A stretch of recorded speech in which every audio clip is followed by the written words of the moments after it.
नमस्कार दोस्तों, आज एक नए वीडियो में आपका फिर से स्वागत है। देखिए, आज का वीडियो डेक्सोना टेबलेट के ऊपर है और डेक्सोना टेबलेट बहुत छोटी सी गोली है और असर कारक इतनी है कि एक दोहा याद आता है कि सतसैया के दोहरे जो नाविक के तीर देखन में छोटन लगे और घाव करे गंभीर।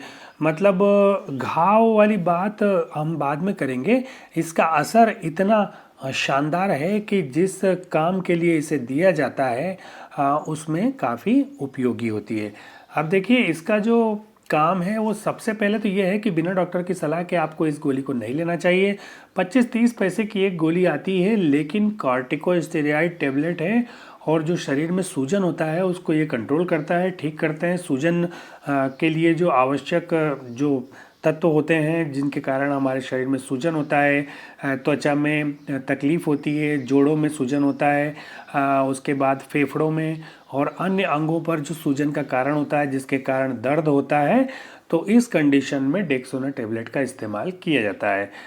इस टेबलेट को देखिए भोजन के साथ लेना चाहिए, क्योंकि यदि खाली पेट आप लेते हैं तो पेट की जो गड़बड़ी होती है वो हो सकता है।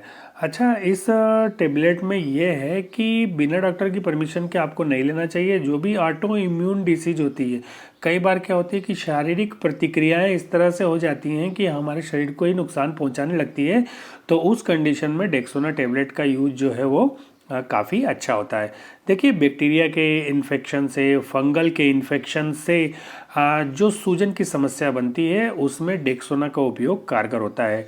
डेक्सोना आमतौर पर 15 दिन से ज़्यादा लेने का नहीं होता है, क्योंकि देखिए इसका रिज़ल्ट तो अच्छा आता है लेकिन इसके साइड इफ़ेक्ट भी गंभीर होते हैं। ये 36 से 54 घंटे के आसपास असर इसका रहता है, शरीर से आसानी से बाहर निकल जाता है 50%, लेकिन 50% रह जाता है और लंबे समय तक ये शारीरिक गतिविधियों को प्रभावित करता है।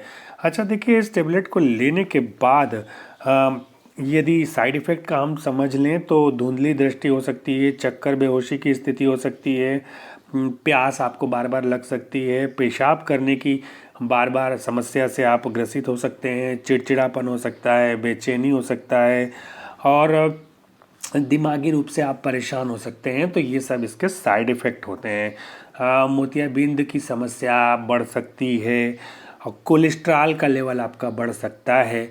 तो देखिए भैया, बहुत ज़रूरी हो तो ही डेक्सोना टेबलेट का इस्तेमाल आपको करना चाहिए।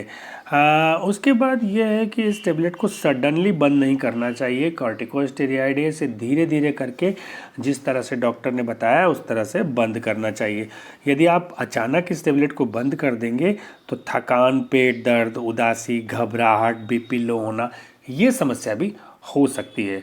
कई बार क्या होती है कि जो यूथ है, नई जनरेशन है, वो प्रेक्टिन टेबलेट के साथ डेक्सोना को मिक्स करके लेते हैं वज़न बढ़ाने के लिए। तो देखिए, वज़न बढ़ना तो देखिए मांस आप एक्सरसाइज करके, मेहनत करके ही बढ़ा सकते हैं।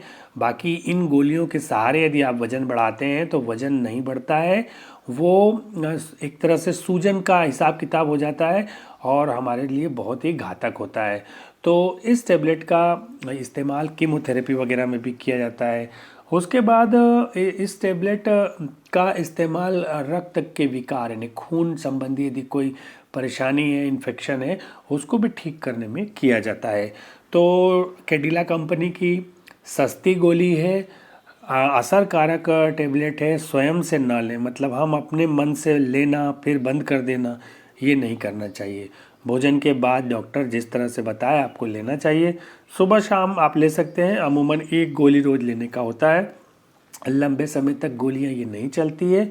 शरीर में कार्टिकोस्टेरॉइड का होना भी ज़रूरी है। हमारे अंदर स्टेरॉइड बनता है लेकिन उसका जो समन्वय है वो गड़बड़ा जाता है, तो हमें ऊपर से स्टेरॉइड लेने की ज़रूरत पड़ती है।